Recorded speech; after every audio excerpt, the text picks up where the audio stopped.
If you want some water from a river, you just take a bucket, scoop the water up, and there it is. You've lifted it up against gravity.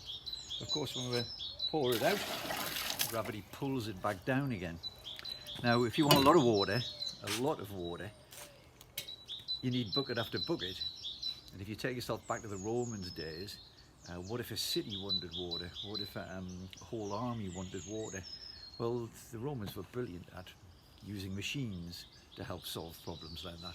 And of course, other races, other civilizations, the Egyptians and the Greeks in particular, had already done a lot of work on water before the Romans came on the scene. A very simple version would be a simple bucket, but then if we repeat that and make lots of buckets and then put it on a chain, so the idea is that as the chain rotates, it raises one bucket at a time from the lower level where a river was to the higher level where you can more easily get it, so you don't have to go down to the river.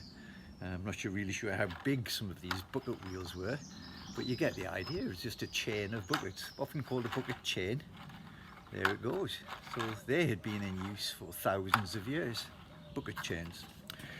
Well, what if you want to sort of automate it a bit more? You put it on a conventional water wheel, but this time it's not a river that's making the wheel move. We make the wheel move and it takes the water out of the river.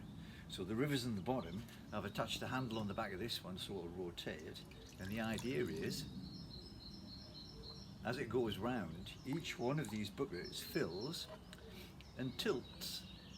So the idea is the next bucket coming up, when it gets to the top, follows a slope and automatically tips itself out.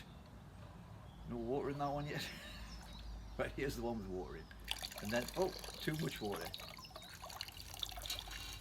Well, and as it tips itself out, all we need is a channel in order to take the water to where we need it. So let's have the channel.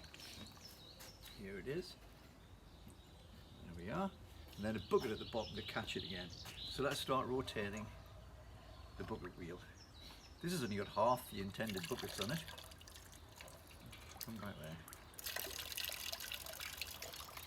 But you can imagine something like this rotating all day long and then just continuously supplying water from a low level up to a higher level.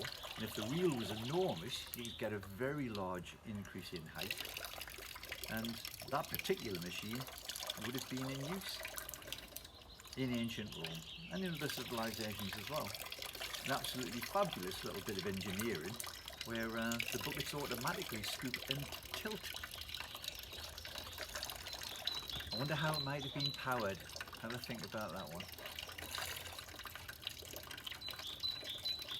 There we are, the bucket wheel or the bucket mill. Fantastic.